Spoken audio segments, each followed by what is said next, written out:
কোটা সংস্কার আন্দোলনের অন্যতম সমন্বয়ক নাহিদ ইসলাম। তিনি বৈষম্য বিরোধী ছাত্র আন্দোলনের অসহযোগ কর্মসূচিতে সাবেক প্রধানমন্ত্রী শেখ হাসিনার পদত্যাগের এক দফা দাবি ঘোষণা করেন ও সফলও হন।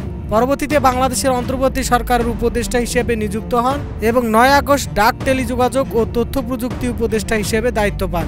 তবে বেশ কিছুদিন ধরে জনগণের কাছে সমালোচনার ঝড় তুলেছে সমন্বয়কদের নতুন রাজনৈতিক দল গঠন করাকে নিয়ে।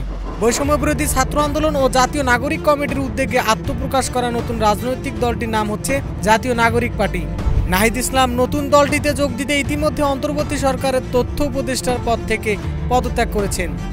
রাজনৈতিক দলটির নেতৃত্ব দেবেন নাহিদ ইসলাম, আক্তার হোসেন, সার্জিস আলম, হাসনাত আবদুল্লাহ ও নাসির উদ্দিন পাটোয়ারি। এখন প্রশ্ন হচ্ছে, জনগণের কাছে নাহিদ ও তার দল কতটুকু গ্রহণযোগ্য? এটি জানার আগে চলুন দেখে আসি অন্তর্বর্তী সরকার গত 6 মাসে এই দেশের কতটুকু সংস্কার ও পরিবর্তন করতে পেরেছে।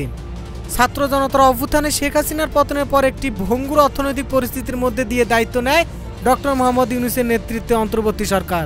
দায়িত্ব গ্রহণের পর গত 6 মাসে অর্থনীতি পুনরুদ্ধারের নানা উদ্যোগ গ্রহণ নিয়েছে সরকার। এতে ব্যাংক খাতে সুশৃঙ্খলা ফিরেছে, থেমেছে রিজার্ভের পতন। কিন্তু দুশ্চিন্তা বাড়াচ্ছে রাজস্ব আয়ের ঘাটতি, বিদেশি বিনিয়োগে স্থবিরতা ও কর্মসংস্থান সৃষ্টি না হওয়া। সাধারণ মানুষের সবচেয়ে দুশ্চিন্তার বিষয় হচ্ছে উচ্চ মূল্যস্ফীতি। 6 মাসেও নিত্য পণ্যের দামের ঊর্ধ্বগতি এখনও ঠেকানো যায়নি।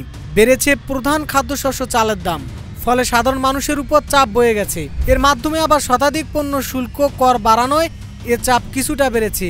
বর্তমান অর্থনৈতিক চাপ ও বিপুল রাজস্ব ঘাটতির কারণে সরকারকে ব্যাংক থেকে নতুন ঋণ নিতে হয়েছে।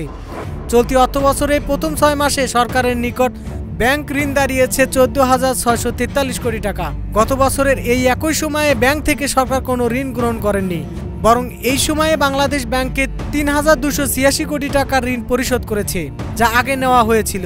অন্তর্বর্তীকালীন সরকারের দায়িত্ব গ্রহণের 6 মাস পরেও আইনশৃঙ্খলা পরিস্থিতি নিয়ে জনমতের উদ্বেগ কাটেনি।